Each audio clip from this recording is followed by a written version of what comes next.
Esta homilía que comienza es en el nombre del Padre, del Hijo y del Espíritu Santo. Amén. El texto que nos trae el leccionario para este día está en San Mateo capítulo 7, verso del 15 al 21. Es el que dice: guardaos de los falsos profetas que vienen a vosotros con disfraces de ovejas, pero por dentro son lobos rapaces. Por sus frutos los conoceréis. ¿Acaso se recogen uvas de los espinos o higos de los abrojos?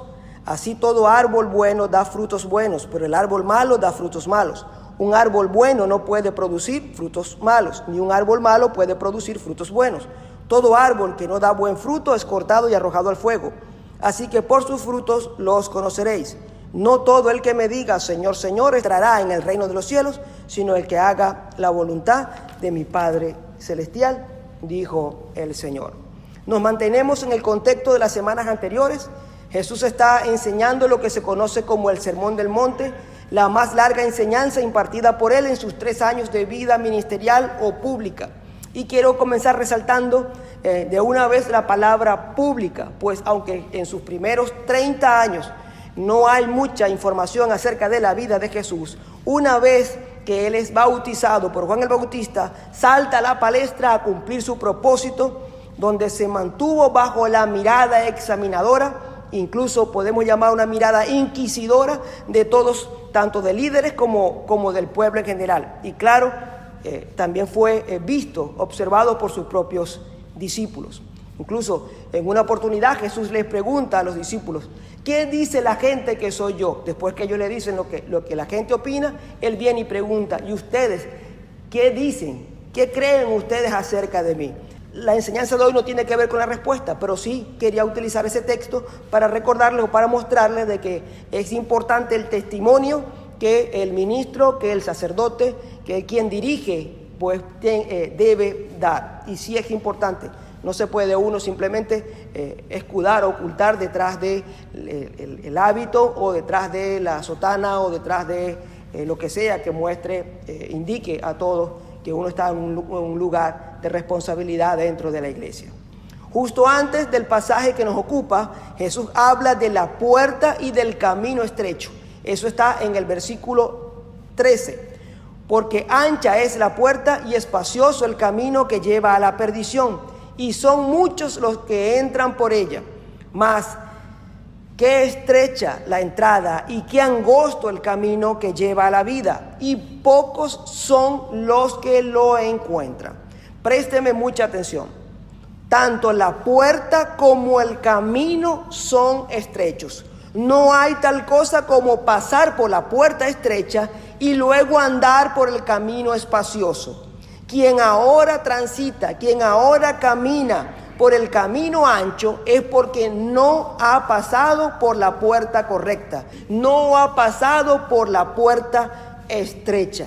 No existe tal cosa como que yo paso por la puerta estrecha y una vez que he pasado por la puerta estrecha, lo que consigo del otro lado es un camino amplio.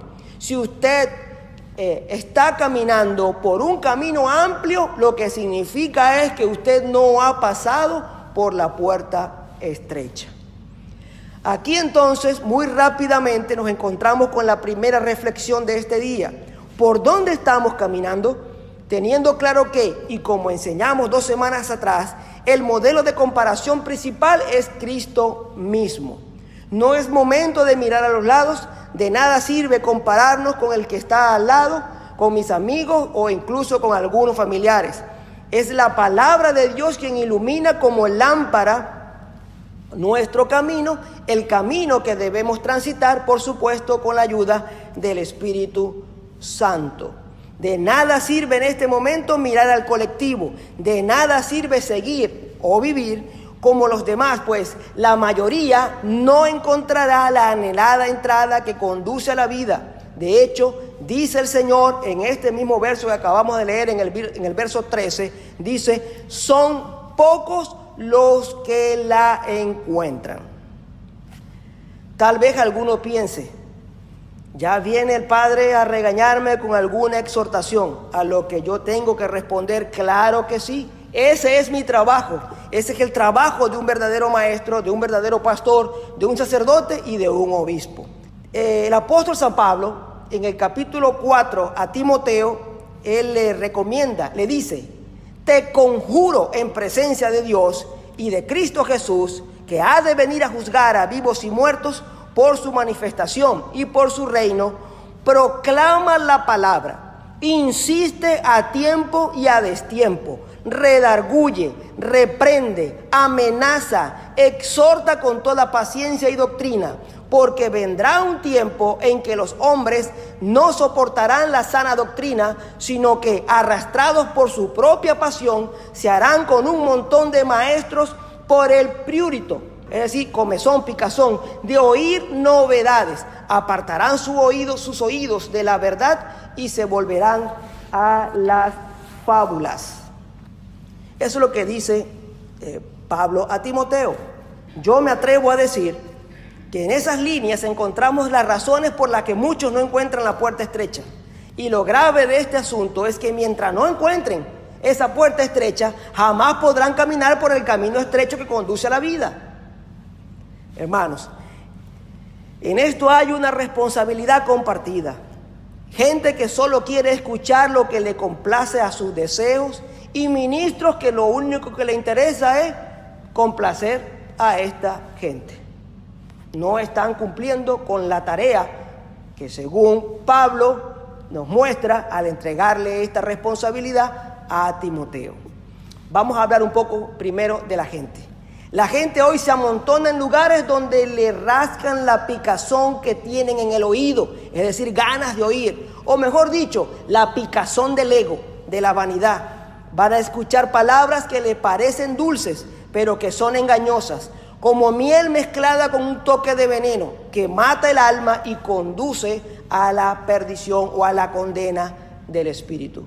Hay un grupo enorme que se ha apartado de Dios y se han dejado arrastrar por un tsunami que mezcla diversas filosofías, religiones o pensamientos orientales con espiritismo, gnosticismo, neopanteísmo. El panteísmo es esa es la gente que le dice, por ejemplo, le doy gracias al sol porque con su luz mi piel se mantiene, recibo la vitamina D. El sol no se le puede dar gracias porque el sol no está vivo. Es Dios quien te alimenta, es Dios quien te bendice, es Dios, no son los objetos. Le doy gracias al mar, le doy gracias a las olas, le doy gracias a los árboles, le doy gracias. Esa es la naturaleza, eso no es algo creado, y cuando dejamos de darle a Dios lo que merece y lo sustituimos por las cosas que son creadas, nos convertimos en idólatras. Eso es panteísmo, y hay un nuevo panteísmo en estos días, disfrazado con otro nombre, con otras formas, pero sigue siendo lo mismo. Por eso yo lo llamo neopanteísmo. Además, incluyen astrología, que a través de terapias alternativas, meditación trascendental, la identificación con asuntos de la naturaleza, usando imágenes, piedras, cristales, espejos, invocaciones, etcétera, etcétera, proponen cambiar el estado del individuo y de la humanidad, llevándolos hacia una nueva conciencia, hacia una nueva forma de ser espiritual. Al final no son sino otro intento vano del hombre de salvarse a sí mismo, haciendo promesas que no pueden cumplir y atribuyéndose poderes que no poseen. He visto cantidad de gente haciendo cualquier cantidad de cosas sumamente extrañas, y una de las cosas que también me parecen increíbles es que van y pagan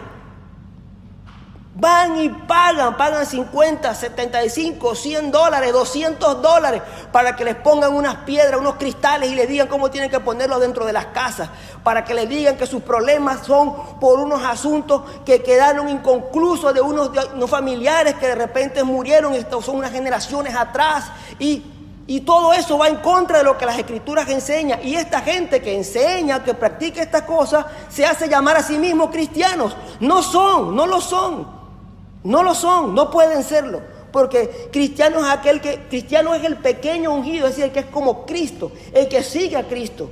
Estas cosas van en contra de lo que la palabra de Dios enseña, aun cuando se llamen a sí mismos cristianos, sencilla y simplemente pues no lo son. En 1 de Timoteo capítulo 4, verso 1, dice: el Espíritu dice claramente que en los últimos tiempos algunos se apartarán de la fe, entregándose a espíritus engañadores y doctrinas diabólicas. Para ser incluso un poco más fuerte, mire lo que dice Colosenses capítulo 2, verso 8. Tengan cuidado, no se dejen llevar por quienes los quieren engañar con teorías y falsas filosofías, pues ellos no se apoyan en Cristo, sino en tradiciones de hombres y en los poderes que dominan este mundo. Estos son esos tiempos de lo que está hablando acá la Escritura. Son los tiempos en los que nosotros estamos viviendo y la gente no se da cuenta. Hay gente que a estas alturas de la vida ni siquiera había oído alguna vez esta advertencia que está puesta aquí en la Biblia para todos los que nos llamamos, nos sentimos y somos cristianos. Quienes hacen estas cosas son ciegos que están guiando ciegos. Y peor aún, hay gente que es ciega que pone a estos ciegos para que los guíe y los dirija. El Señor dice, cuando un ciego guía a otro ciego, ambos van a caer directo en el pozo.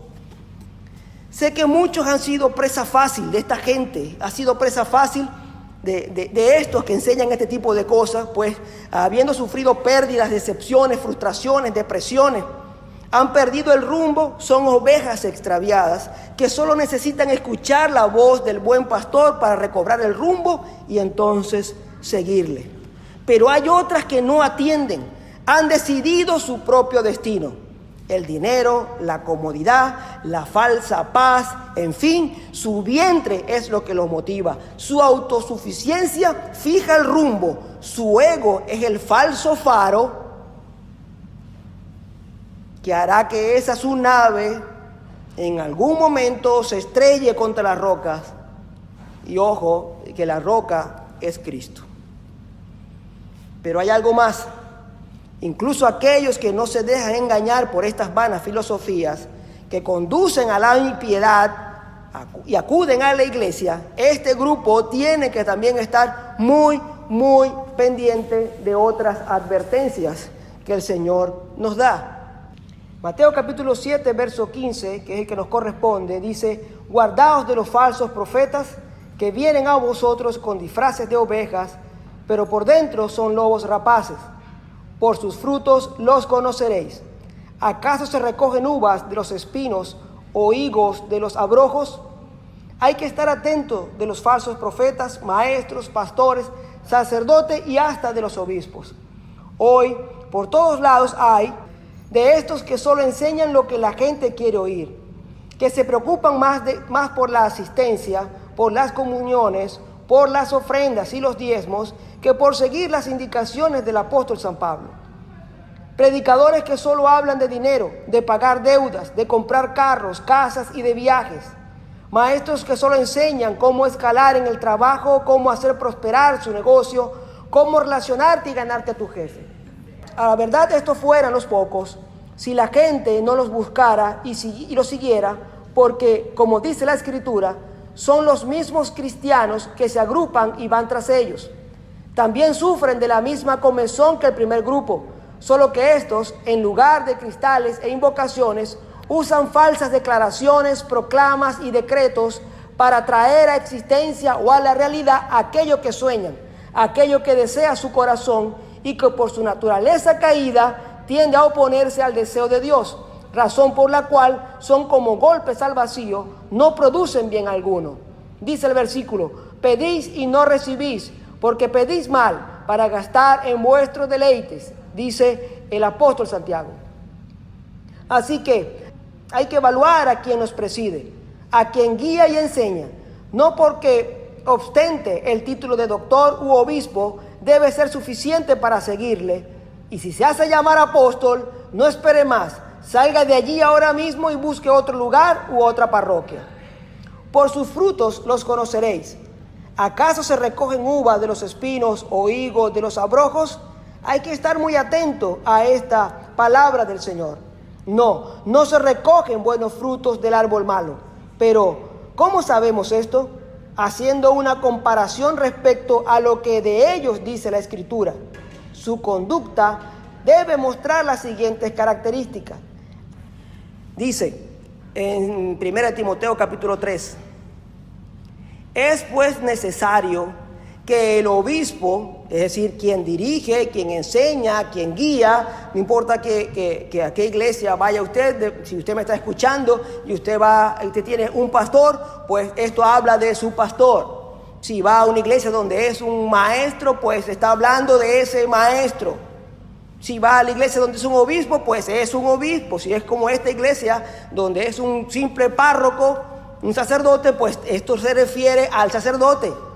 Dice, es necesario que éste sea irreprensible, marido de una sola mujer, sobrio, sensato, educado, hospitalario, apto para enseñar, ni bebedor ni violento, sino moderado, enemigo de pendencias. ¿Qué es esto? Esto es que no sea arrogante, petulante, vanidoso, orgulloso, presumido, valentón, soberbio, bravucón, irrespetuoso y tragagente. Que sea desprendido del dinero, que gobierne bien su propia casa y mantenga a sus hijos con toda dignidad. Pues si alguno no es capaz de gobernar su propia casa, ¿cómo podrá cuidar de la iglesia de Dios? Que no sea un neófito, es decir, uno nuevo. No sea que, llevado por la soberbia, caiga en la misma condenación del diablo, es decir, que fue soberbio. Es necesario también que tenga buena fama entre los de afuera para que no caiga en descrédito y en las redes del diablo. Ven cómo la vida de quienes dirigen debe, y de hecho lo está, debe estar expuesta al escrutinio de todos. Usted que viene aquí tiene no solamente el derecho, sino la obligación de mirar mi vida, que estoy aquí parado tratando de enseñarles a ustedes alguna cosa. Ven como ni yo, ni ninguno que ministra, que sirve a Dios, puede alegar vida privada para evitar el juicio que de nosotros la gente debe hacer, tanto la gente de dentro de la iglesia, como incluso los de afuera. Si un hombre de esto, si un ministro de esto, si un servidor de esto vive con opulencia, tiene muchas posesiones, casas costosísimas, vehículos lujosos, lugares para vacacionar, ¿cómo puede ser entonces desprendido del dinero? Si toda su actividad extraoficial o de recreación siempre corre el whisky, la champaña, el tequila, la cerveza, el ron, etcétera, etcétera, ¿cómo puede ser no dado al licor, no dado al vino?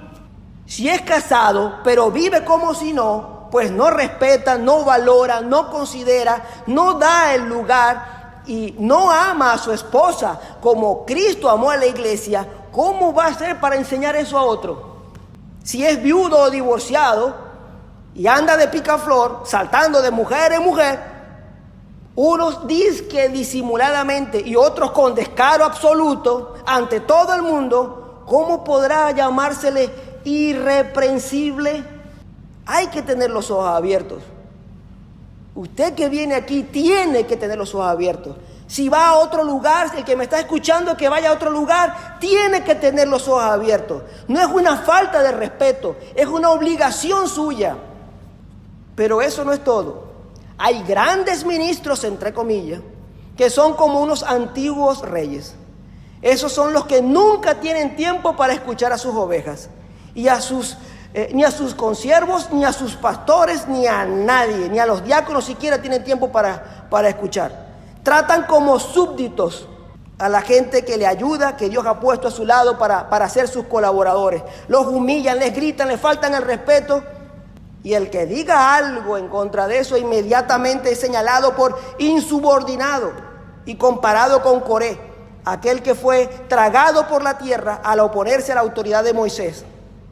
Son pequeños reyes que hablan de prosperidad, pero el 90% de su gente, años después, sigue esperando ver la multiplicación de sus ingresos. Por eso, este día, el llamado a todos es a arrepentirse de tales cosas. el que se enseña o el que enseña que lo haga como debe ser, que predique la sana doctrina, que vuelva a la senda antigua, que se aleje de las novedades, que exhorte, que reprenda, que amoneste, que amenace y anime, como le dice Pablo a Timoteo, con palabra y testimonio de vida, que pida a Dios sabiduría y capacidad para hacer su voluntad. El que oye, que lo haga como debe ser. Si usted no es de los que enseña, sino de los que oye, el que oye, usted que oye, hágalo como tiene que ser, como quien tiene deseos de hacer la voluntad de Dios, como el que quiere encontrar y atravesar esa puerta estrecha y, por supuesto, caminar por el camino estrecho. Que no busque al que le diga que está bien cuando las cosas en usted están mal. Aléjese de la iglesia o de la parroquia donde sean complacientes con el pecado, con aquellos ministros, predicadores, sacerdotes que suavizan los términos para y que no ofender a la gente y no llaman a lo malo malo. Dice la palabra del Señor: el que quiere ganar su vida, la perderá. Pero el que pierda su vida a causa de mí, entonces la ganará. Eso quiere decir que el que viva por vivir su propia vida, por su propio criterio, para alcanzar las cosas que desea y darse todos los gustos que él tiene, y no, entonces el que haga así, termina perdiendo su vida. No va a entrar en el gozo eterno. Pero el que pierda su vida por Cristo, es decir, que se niegue esos malos deseos, esas cosas que definitivamente no agradan al Señor, entonces el que se niega a eso pierde esa su vida aquí por Cristo, pero la termina ganando, atraviesa realmente la puerta estrecha y camina por el camino angosto. Busca una iglesia donde se predique la palabra de Dios, donde los sacramentos no sean ritos vacíos, sino que estén acompañados con la espiritualidad propia de cada uno, con amor, con humildad y pureza. Dios no tiene que ver con el pecado. Él no quiere que seas buena gente. Él quiere y exige que seamos santos. Finalizo con uno de los versículos más duros y temibles que hay en toda la Biblia. Va dirigido a todos, desde el Papa hasta el más pequeño de los pequeños dentro de la iglesia. Dice: no todo el que me diga Señor, Señor, entrará en el reino de los cielos, sino el que haga la voluntad de mi Padre celestial. Muchos me dirán aquel día: Señor, Señor, ¿no profetizamos en tu nombre? Y en tu nombre expulsamos demonios, y en tu nombre hicimos muchos milagros. Entonces les declararé: jamás os conocí, apartaos de mí, hacedores de maldad. Qué duro estos dos versículos. Qué duro es, porque esta es gente que se va a presentar delante del Señor creyendo que con lo que hicieron aquí había sido suficiente. Hay gente por ahí, hay iglesias por ahí que usted ve personas ordenando a los ángeles que hagan tal cosa, que le busquen esto, que le busquen aquello, y los ordenan y le dicen que ellos son sus súbditos porque ellos son los hijos de Dios, y cuando hacen estas cosas se igualan a Dios. Eso se ve por todos lados. Pacto por aquí, pacto por allá. Pacto siempre, por supuesto, dinero tras ello. Hay gente que se va a tropezar con esto, se van a tropezar con esta piedra enorme, inconmovible, que es Cristo. Ese Señor, Señor, de estos versículos 21 y 22, ese Señor, Señor, indica no solamente la importancia, indica intimidad, camaradería. Es lo mismo que el Señor le dice: Simón, Simón, cuando se refería a Pedro en esas oportunidades. Cuando habló con Moisés y le dijo: Moisés, Moisés. Cuando Marta se quejó porque su hermana no le ayudaba y le dijo: Marta, Marta. Es decir, hay una relación, no es una persona que nunca ha visto. Se supone que es una persona de confianza. Y en esa confianza algunos dirán, Señor, Señor. Y el Señor le va a decir, ¿quién eres tú? Yo no te conozco. Apártate de mí, hacedor de maldad. Y lo terrible de estas cosas es que hay montones de iglesias con 20,000, 30,000, 40,000 personas que lo único que están aprendiendo es cómo Carrizo mejorar en su trabajo, cómo que su empresa venda más que todas, dónde poner el dinero, cómo ganarse al jefe. Y eso causa una preocupación, una carga para todo aquel que quiere de verdad enseñar, predicar la sana doctrina. Voy a finalizar con esto.